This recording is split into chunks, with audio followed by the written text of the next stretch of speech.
sou o Gerardo Lima, estamos aqui para mais um Unicast, o podcast dos oficiais de justiça. Hoje eu tenho aqui a honra e a alegria de receber um grande amigo de muitos anos já, né? Um colega oficial de justiça, conheci, assim, desde que eu cheguei no tribunal, a gente trabalhou junto, desenvolveu uma grande amizade, uma pessoa pela qual eu tenho enorme admiração, um grande oficial de justiça. Estou aqui recebendo hoje Rogério Madeira. Muito obrigado pela sua presença aqui hoje, Rogério. Obrigado, Gerardo. Eu que agradeço essas palavras aí. Não mereço tanto, mas o Gerardo é um grande amigo, é um grande oficial, é um grande profissional. E estou feliz de poder contribuir um pouco para falar um pouco dessa profissão um pouco apagada, né? Às vezes silenciada, né? É importante a gente estar falando sobre como é a vida de oficial de justiça, né? É verdade. Rogério, assim, quando é que você decidiu ser oficial de justiça? Como é que foi isso? Assim, como você mesmo disse, é uma profissão assim que não se falava tanto, assim. Então, como é que surgiu na sua cabeça essa ideia de fazer o concurso para oficial de justiça? E quando é que foi? Foi no final dos anos 90, já estou ficando velhinho, vendo um outro oficial. O oficial Kennedy, de Taguatinga. Na época eu era fiquei próximo dele e via o trabalho dele. Eu era professor primário na época, tinha terminado há pouco a Universidade de História na UNB e estava dando aula. E eu via lá a função dele, achava interessante, eu achava que ele tinha um estilo de vida que me interessava, né, naquele momento. Ganhava bem, tinha um certo status, ele estudava bastante também, ele fazia direito na época. Eu falei, ó, é um trabalho que dava a possibilidade de ter uma renda boa, dava a possibilidade de você estudar o que você queria, no caso dele, e era uma profissão interessante, assim, o próprio status da profissão naquele momento também foi interessante para mim. Então, meio que inspirado no Kennedy, eu falei, eu vou fazer esse concurso. Aí, quando surgiu, aí eu estudei muito. Eu lembro que eu estudava, sei lá, 10, 11 horas por dia para passar. Passei bem, passei entre os 30, 40, não lembro direito. E comecei em Taguatinga lá, junto com ele também. E depois fui rodando por todo o Distrito Federal. Ah, que beleza. É uma história muito interessante, assim, né? É bem peculiar, assim, como é que cada um chegou na profissão, né? E o Kennedy é também um grande amigo, né? Um oficial extraordinário também. Depois convidá-lo para vir aqui participar, para dar o depoimento dele. Coisa boa, assim, quando a gente tem umas referências, assim, que são bem interessantes na nossa categoria. E você falou que, assim, fez primeiro história. O seu currículo, na verdade, é tão extenso que eu nem comentei no início aqui, porque você tem formação em história, em direito, em ciência política, com mestrado, com doutorado. Fala um pouquinho aí pra gente da sua formação. Eu sempre fiquei dividido entre uma carreira jurídica, né, mais estrita, digamos assim, e a carreira acadêmica, né? Foi sempre a grande divisão profissional da minha vida. A profissão de oficial de justiça me possibilitou conciliar as duas, né? Eu cursei História, fiz graduação, licenciatura e bacharelado em História na Universidade de Brasília. Foi esse concurso que me possibilitou fazer o concurso para oficial de justiça. Antes podia qualquer curso, que não precisava ser direito na época. Concomitantemente, na mesma época, eu fiz Direito e História por um bom tempo. Eu fazia Direito também no CEUB. Mas aí o dinheiro acabou, terminei a História, passei do concurso, terminei o curso de Direito que eu tinha deixado pela metade. Antes de terminar o curso de Direito, eu já engatei no mestrado. Eu fiz mestrado em Ciência Política na UNB, que era um sonho que eu tinha. Eu queria vivenciar essa experiência acadêmica. E depois do mestrado, aí eu voltei para pensar uma nova carreira jurídica, com uma crise enorme, né, dentro desse processo. Assim, não. E eu acabei ficando um bom tempo estudando para concurso, para isso. Mas depois de um tempo ali batendo na trave e estudando sem muito prazer, aí eu notei que eu tinha feito uma escolha que não era que me deixava mais feliz, assim. Aí eu larguei o estudo para concurso na área jurídica e fui fazer o doutorado, que era exatamente o que eu queria. Aí sim, Foram 5 anos. É difícil, é pesado, mas para mim é prazeroso, né? É um tipo de estudo, de conhecimento que para mim me deixava muito feliz ao fazer. Ao contrário do concurso, né? Que é aquela coisa de estudar lei seca, jurisprudência, doutrina. Eu falei, não, gente,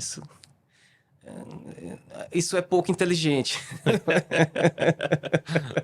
Aí eu fui para fazer o doutorado. Eu fiz doutorado em Direito, onde eu articulei as coisas que eu mais gosto. História, Direito e Política. Eu escrevi uma tese relacionando essas três grandes paixões intelectuais que eu tenho. É coisa boa. Você, assim, não tenho nem dúvida, você é um das grandes autoridades do estudo da história do direito constitucional brasileiro, assim, com muitas publicações na área, e não é à toa que você começou a dar aula em grandes faculdades, em grandes centros de estudo aqui, né? Tá dando aula no IDP, não é isso? Sou professor do IDP agora, na área de relações internacionais, mas disciplinas de direito, né? Disciplinas introdutórias de direito. Tá dando aula também qual é a outra faculdade? Na Faculdade Republicana, Faculdade Nova, uma faculdade que eu fiquei muito feliz em ser convidado, porque eu ajudei a fazer o projeto lá, pedagógico da área de ciência política, então ajudei a montar o curso, dar uma cara para ele, e ficou um curso bem interessante, ficou bem legal. Então, eu estou aí trabalhando nas duas áreas, que é tanto na ciência política quanto no direito, na Faculdade Republicana e outro no IDP. Quais são as principais linhas de pesquisa que você tem trabalhado hoje, assim? O que você tem pesquisado mais? Assim, deu sequência no doutorado ou voltou para algumas questões da época do mestrado? O que você tem pesquisado mais para publicar? Eu sempre fui muito interessado na questão do autoritarismo brasileiro, né? História do autoritarismo brasileiro, entender, meio que lembrando aquela música do Cazuza, por que a gente é assim, né? Por que tivemos tantas ditaduras, né? República, século XX quase todo foi de governos autoritários. Então, essa era uma questão que eu sempre tive desde a graduação. Estudei período Vargas na graduação, no mestrado eu estudei uma filósofa política chamada Hannah Arendt, que o grande livro dela se chama As Origens do Totalitarismo, então ela também tinha essa mesma questão. Por que isso aconteceu, né? Por que aconteceu o nazismo? Então. E eu fui nessa linha. No doutorado, eu voltei mais para o Brasil. Então, eu estudei... o meu foco são aqueles juristas que legitimaram golpes de Estado. Então, eu faço assim, eu estudo o pensamento jurídico autoritário brasileiro. Eu estudo como esse meio jurídico, como determinados juristas, eles muito próximos ao poder, eles contribuíram para ajudar a estabelecer os regimes autoritários, né? Então, e os dois períodos que eu estudo basicamente anos 30, né? Vargas, e 64 na primeira fase de 64. Então, estudo as duas ditaduras brasileiras aí da primeira metade, o início da segunda metade do século XX. Você, assim, enxerga ao longo desse período todo muitos elementos autoritários, assim, na forma de interpretação do direito, na forma como enxergaram a Constituição? Eu acho que a gente tem, e a minha pesquisa é sobre isso, nós temos estruturas autoritárias, né, que se mantiveram ao longo das décadas, né, no século XX, século XXI, e elas estão aí. Assim, o importante de um estudo desse, como eu faço, e de outros autores, é exatamente identificar esses discursos, como é que eles permanecem, como é que eles foram construídos, como é que eles foram absorvidos. E uma das coisas que eu sempre falo para meus alunos, assim, olha, a gente está estudando esse pensamento autoritário para vocês identificarem esse discurso quando ele ressurgir, porque ele ressurge de tempos em tempos, né? É uma forma de lhe dar atenção para esse fenômeno, né? Que é um fenômeno brasileiro constante na história brasileira. A gente passou, a partir de 2018... um discurso que lembrava muito o discurso dos anos 60 e dos anos 30, 40. Então, falei, olha, esse tipo de discurso já estava aqui, já estava ali.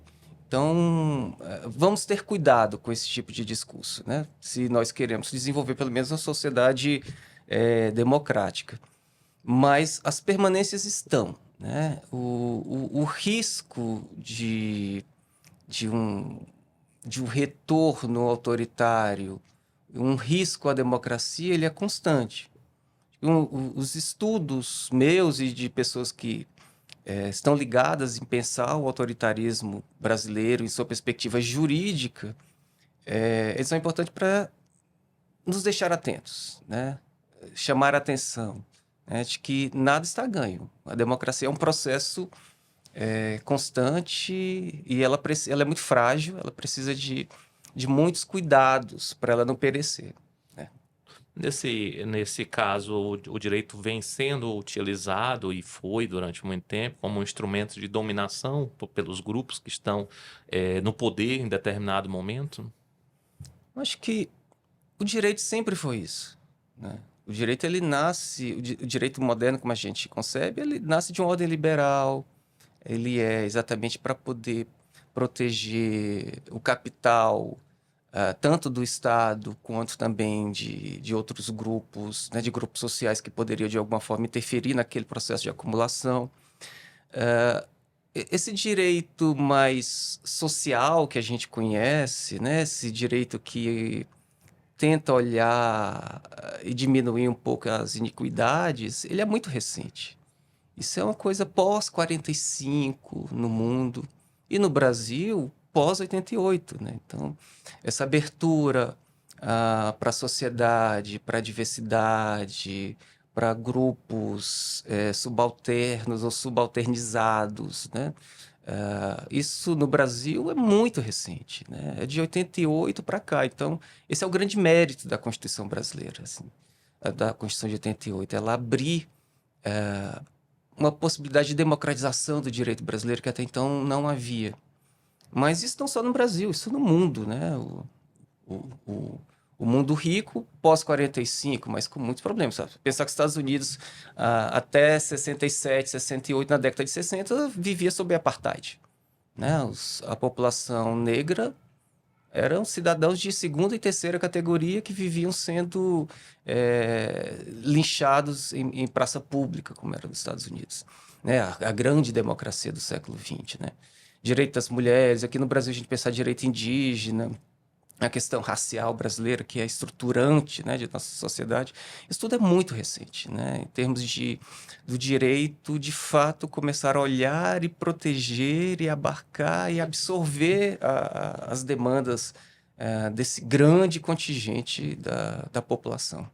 Então, assim, na sua visão, a Constituição de 88 é o grande divisor de águas na história constitucional brasileira? A história constitucional brasileira é muito rica, né? A gente corre o risco de apagar tudo que existia antes de 88. Não, 88 também é resultado do que existiu antes. Nós tivemos, ao longo do ciclo histórico brasileiro, todas as mudanças de regimes eram acompanhadas por mudança de Constituição, né? Da República, da monarquia para a República, a primeira Constituição de 1891. Aí depois entra Vargas, né? 34, depois vem 37, aí com a democratização 45, aí 67, 69, 88. Não? Então, esse processo todo, ele deixou marcas, né, constitucionais e eles nos explicam muito, né? As constituições autoritárias dos anos 30, as constituições autoritárias dos anos 60. A Constituição de 88 ela ainda tem muitas coisas que permaneceram do regime militar. Né? Grupos de pressão do regime no processo de transição trabalharam ali fazendo lobby dentro no processo constituinte para manter determinados privilégios. Né? Então, a Constituição ela inova no sentido de abrir para a sociedade, né? De abrir-se para o Brasil, nesse sentido desse Brasil subalternizado, mas, ao mesmo tempo, ela tem muitas permanências ali. Né? As marcas do passado estão ali também. Apesar de ser uma Constituição muito rica, assim, muito ela é muito potente nas possibilidades que ela abriu. Assim, tenho muito, eu fico assim, tenho um receio de pessoas que criticam muito a Constituição de 88, exatamente porque eles não têm ou não querem ter a noção de quão importante ela é para um processo de democratização brasileiro, né? Do que ela abriu de possibilidade de uma tentativa de diminuir a desigualdade social, ou outros tipos de desigualdades, né, raciais, por exemplo, como a gente tem. Então, é uma Constituição muito rica, mas que tem as marcas da nossa história. Ela não foi feita... nada nasce do nada, né? Sim. Ela tem um processo que também lhe explica. Assim, você tocou em alguns pontos aí que são bem, bem interessantes, assim, desse todo o potencial que a Constituição de 88 tem. E, assim, alguns anos anteriores, a gente viu um movimento falando da necessidade de uma nova Constituição no Brasil.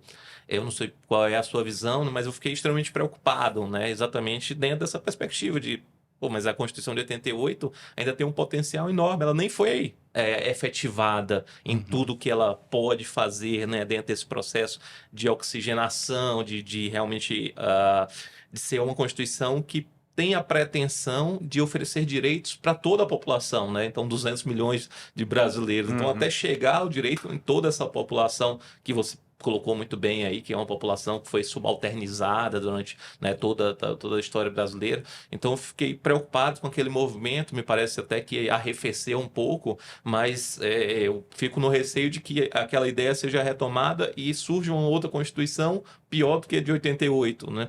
Como é que você enxerga esses movimentos? É, eu concordo plenamente com você. Eu acho extremamente arriscado se falar em constituinte, nova Constituição, no período onde a gente está observando aí um crescimento de uma nova onda conservadora. E ser conservador num país como o Brasil é ser necessariamente injusto, é porque é conservar as estruturas que estão aí. Não é interessante conservar a desigualdade social. Não é interessante conservar esse nível de pobreza.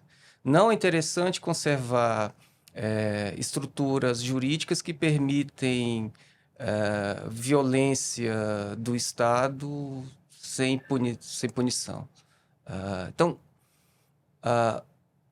quando houve-se esse tipo de demanda, e olha que boa parte de grupos, né, chamados, sei lá, grupos de esquerda, que teoricamente seriam mais abertos a essas questões de mudanças sociais, né, benefícios mais igualitários para a sociedade, até eles defendem também, mas o risco disso é muito grande. A gente não está ali como o final dos anos 70, final dos 70, início dos 80, né? Que depois teve aquele movimento todo de diretas já, movimento pela anistia, que redundou na Constituição de 88.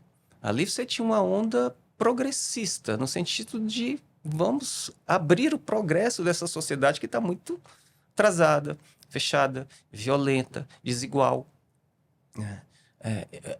Perder a força desse momento, e que redundou na Constituição de 88, para adaptar-se a esse momento que a gente está vivendo, um momento onde forças reacionárias nesse sentido, ou conservadoras nesse sentido, são contra os benefícios da Constituição de 88. São contra a proteção ambiental, que tem a Constituição de 88, a proteção aos indígenas e suas terras com a Constituição de 88, os direitos de minorias simbólicas ou minorias em sentido, né, numérico mesmo, como a população LGBTQIA+, mulheres, né, negros. Então tem o risco de se desproteger essas camadas, né, que são mais fragilizadas dentro desse concerto social que nós temos, é muito grande quando se fala esse tipo de proposta. Eu acho que é uma proposta para tentar diminuir direitos. Ela nunca é uma proposta para tentar ampliar os direitos. É para tentar tirar o potencial da Constituição de 88. Eu assim, comungo também desse pensamento. É porque, assim, a Constituição de 88, ele veio dentro de uma espécie de resposta a uma ditadura. Então, vamos, né, garantir liberdades, vamos garantir determinados direitos para populações excluídas. Nesse momento, a gente tem uma Constituição que é democrática. Então, o que que realmente está se buscando, né? Se essa nem foi efetivada ainda. Aliás, a efetividade é um tema assim muito interessante porque a gente trabalha com efetividade, né? Oficiais de justiça, a gente efetiva o direito. E, aliás, assim, na Constituição de 88, muitas das demandas, até por alguma crise de legitimidade do legislativo, do executivo, foram para o judiciário. Então, os oficiais de justiça, na prática, acabam garantindo muitos direitos sociais, porque, por exemplo, o direito à saúde, em muitos aspectos, quem garante é o judiciário, quando o executivo não viabiliza as políticas públicas necessárias. E aí vai lá o oficial de justiça, né, daqui garantir, por exemplo, uma UTI que uma pessoa está precisando, ou, enfim, um tratamento específico. Então, é bem interessante, porque a gente falando de efetividade dos direitos na Constituição, essa efetividade acaba sendo de responsabilidade nossa mesmo, né? Aí já na parte mais da nossa profissão mais técnica ali, de implementar mesmo os direitos. E assim, a gente falando um pouco dessa construção, né? Como você colocou muito bem, que a Constituição de 88 não vem do nada, né? Isso aí é todo um processo constitucional brasileiro. Quais foram os principais autores assim que você visualizou que tiveram uma influência relevante assim nessa exegese mais autoritária do direito, nessa utilização do direito mais para conservação dos grupos de poder?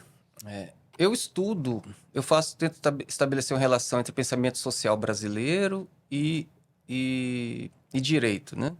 Então, tem autores como Francisco Campos, que foi o cara que escreveu sozinho a Constituição de 37, isso aí E eu estudo o jurista que era o principal assessor dele ali no início dos anos 30, que é o Carlos Medeiros Silva. O Francisco Campos escreveu em segredo a Constituição de 37, já porque o Vargas já estava programando o golpe já há alguns meses. E o Carlos Medeiros Silva, ele datilografava à noite. Ele fala isso na entrevista. Eu não ajudei a construir 37, eu datilografava somente, né? Mas, posteriormente, Carlos Medeiros será o que o Francisco Campos foi para Vargas nos anos 30, ele vai ser o que Francisco Campos foi. Ele vai ser o principal jurista da primeira fase da ditadura, na época do Castelo Branco. Então, você tem toda uma evolução, né, desses juristas que começam ali como assessor de um jurista golpista, depois ele vai ser o grande jurista golpista, né, algumas décadas depois. E eu estudo um clássico também do pensamento social brasileiro, que é pouquíssimo estudado como jurista, mas que foi um homem absurdamente influente nos anos 30 e 40, que é o Oliveira Viana. Então, vai sair agora, em dezembro, na revista do Instituto Geográfico Brasileiro, IHGB, um dossiê organizado por mim e mais 2 colegas lá da Universidade de Brasília, sobre Oliveira Viana jurista, né? Como é que o pensamento do Oliveira Viana influenciou a construção legal dos anos 30 e 40 e permanências desse pensamento até hoje. Então, os principais hoje que eu estudo é Oliveira Viana, Francisco Campos e o Carlos Medeiros Silva, mas o leque de juristas que apoiaram ditaduras, regimes autoritários é enorme, né? Por exemplo, é muito pouco estudado o papel do Miguel Reale. Miguel Reale era um integralista nos anos 20. Ele fazia parte da trindade integralista, né, nos anos 30. Para quem não sabe, o movimento integralista era o fascismo brasileiro. Copiava quase ipsis literis o fascismo italiano, né, do Mussolini. E o Miguel Reale era o intelectual do fascismo brasileiro dos anos 30. E ele, posteriormente, ele apoiou todos os golpes que poderiam ter havido, né? Na década de 60, novamente. Esses juristas, eles são chamados logo nos primeiros momentos, né, para auxiliar o regime. E o Miguel Reale estava em todas, né? E eu lembro que na graduação, meu livro de introdução ao direito é o livro do Miguel Reale, né? Virou um clássico. As pessoas apagam essas relações políticas dos autores que eles estão lendo, assim. Não, é algo que é um dos problemas do ensino de direito, né? Você A palavra é difícil, né? Retira a ideologia, desideologizar o autor, digamos assim. Não dá para trabalhar o Miguel Reale sem saber que ele era um fascista, né?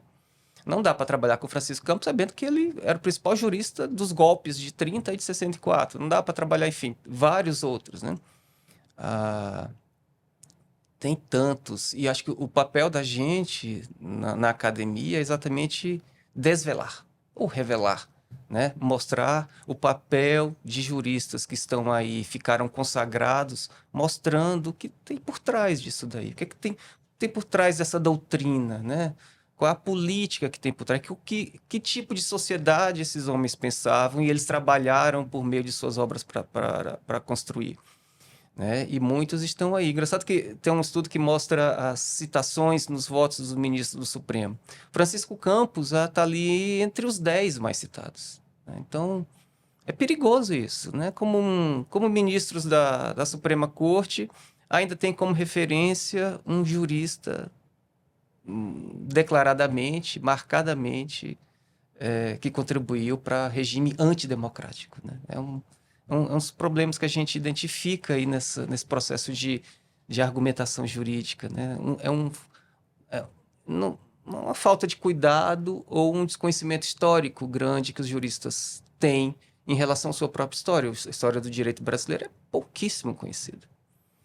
Eu participo de alguns cursos na pós-graduação lá na Universidade de Brasília, me convidam para dar uma aula, ou participo como professor convidado no semestre, e a surpresa dos alunos é sempre grande, assim. Não, mas eu não sabia disso. Eu não sabia que esse autor contribuiu tanto assim. Assim, é tudo uma grande novidade, assim. Mas é algo que a gente tem que trabalhar mais nos cursos de direito, exatamente a gente conhecer a nossa história. Nossa história jurídica, né? É muito pouco conhecida. As pessoas adoram citar alemão, norte-americanos e não citam os autores brasileiros, não conhecem a sua própria. Esse é meu chavão, né? A gente não conhece a nossa própria história, mas de fato isso se concretiza, né? Muitas vezes. Você tocou aí em alguns pontos assim, que eu considero muito importantes, né? A questão, por exemplo, do Miguel Reale. O Miguel Reale é muito recente, né? Na verdade, assim, eu acho que assim, da nossa geração, todo mundo estudou pelo Miguel Reale. Então, por exemplo, eu estudei na Universidade Federal da Bahia, que é uma universidade de vanguarda também, né? Como a UNB, com grandes nomes do direito. E lá, o meu livro de filosofia do direito era o livro do Miguel Reale, um clássico ali, a teoria tridimensional do direito, né? O fato, valor e norma. Uhum. Então, todo mundo estudou.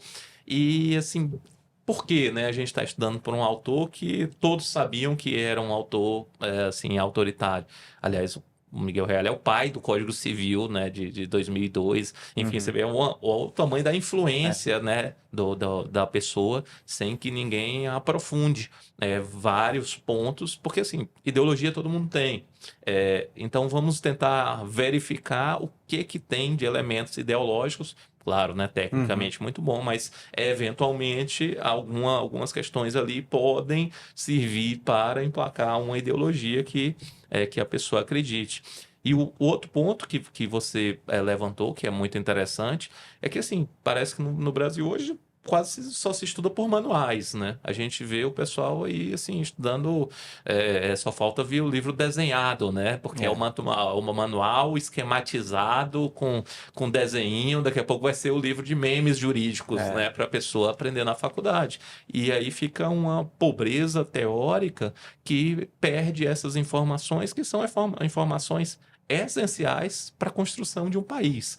Como é que você vê, assim, você tem toda essa bagagem intelectual assim, e dá aula em grandes, né, centros, você acha que está havendo um empobrecimento do estudo jurídico brasileiro nos últimos anos? É algo que o pessoal das universidades, das principais, já identificou há muito tempo, né? O processo de manualização, né, do estudo de direito.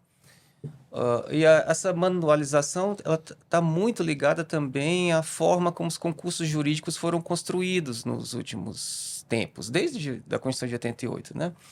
Eu já fui concurseiro, você já foi concurseiro, E a forma de estudar para o concurso, ela não exige aprofundamento intelectual maior, ela só mede a sua capacidade de decorar.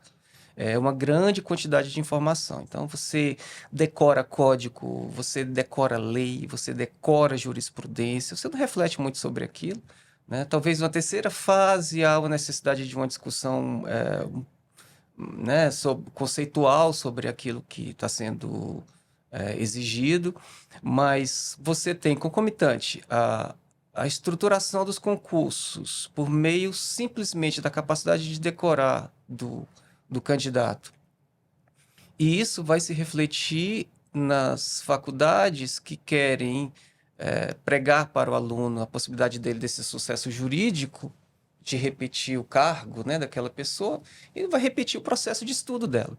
Então, o manual é consequência também desse processo de muito errado, né, da forma como os concursos jurídicos, ou os concursos de uma forma geral no Brasil foram construídos. Agora está se tentando modificar isso daí,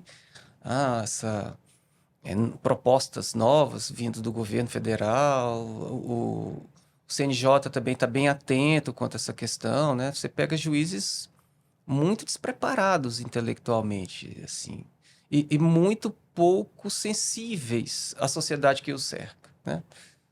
Quanto à questão da pobreza, desigualdade, raça, gênero, enfim, se construir um perfil de profissional do direito muito pouco relacionado à sociedade. Geralmente são pessoas de classe média que têm condições de estudar 8, 10, 12 horas por dia, porque tem pais que conseguem bancar esse período. Pelo fato de vir deste meio social também, o olhar deles para as diferenças absurdas que a sociedade brasileira vive é um olhar também muito, né, limitado. Isso tudo se reflete nas decisões, se reflete nesse distanciamento social e simbólico que muitos membros do judiciário têm com a própria sociedade, né? Então, isso tudo é tudo muito integrado, né? Então, mas se discute muito isso, sabe-se muito isso. Eu e outros professores da faculdade que eu dou aula, ou mesmo da Universidade de Brasília, a gente não utiliza manual, nunca utilizou. Todos os cursos são construídos por meio de textos, de autores interessantes, né? Com relevância acadêmica, com relevância temática, estabelecendo relações entre direito, sociedade e projetos políticos, os mais diversos possíveis, para mostrar a diversidade de tudo isso, para exatamente não manualizar os cursos de direito, né? Os cursos, na UNB não existe manual. Não se trabalha, pelo menos nos cursos que eu conheço, pelo menos de direito constitucional, isso não existe. Ninguém trabalha com isso daí. Nos meus cursos também jamais passou o manual, né? Eu dei o livro do Reale, mas foi uma grande discussão com os meus colegas. Assim, eu dou não Reale para discutir teoria tridimensional do direito, sabendo que o Reale tem essas ligações todas com o fascismo e autoritarismo brasileiro. Mas aí na discussão do grupo deu 3-2 a favor de manter-se o Reale na bibliografia, mas fazendo a contextualização. Esse autor é isso, a gente não pode deixar de ler ele porque ele é um autor importante para o direito brasileiro. Mas sabendo que A, B, C, D, né, ele é essa figura. Então, é isso, a manualização, a forma dos concursos, isso tudo tem que ser bem discutido para modificar e melhorar, né, a formação do jurista brasileiro, que tá problemática, né? É verdade. E assim, para a gente finalizar, quais são os principais desafios que você considera assim para se efetivar, né, a Constituição brasileira de 88 e a gente poder avançar dentro de um processo civilizatório de país? Isso aí, meu Deus, precisaria. É o que todo mundo tenta responder, né? Eu acho muito interessante o Barroso, né? O Barroso sempre fala uma função iluminista do Supremo Tribunal Federal. Eu vejo que essa função não é do Supremo Tribunal Federal, muito pelo contrário, essa questão de tentar democratizar a sociedade brasileira, ela tem que vir da própria sociedade brasileira, né? Não é dentro dessa perspectiva elitista de cima para baixo, tal qual como foi muitas vezes aventada e falada por nossos magistrados ou políticos, né? Nós vamos fazer isso, nós vamos salvar. Não, o importante é a gente ter, e como tem a Constituição, que está aberta à sociedade, aberta às demandas que a própria sociedade cria, né? Um homem branco, rico, ele não vai olhar para os problemas da questão de gênero da mulher, porque é uma questão que não os atinge. É um problema que não chega a ele. Não chega a questão racial para ele. Ele não é indígena, ele não sofre pela poluição das suas terras e pelo desmatamento e pela grilagem nas suas terras. Ele não faz furtos famélicos, ele não precisa roubar em supermercado para comer. Ele não está perdendo os filhos dele para violência urbana.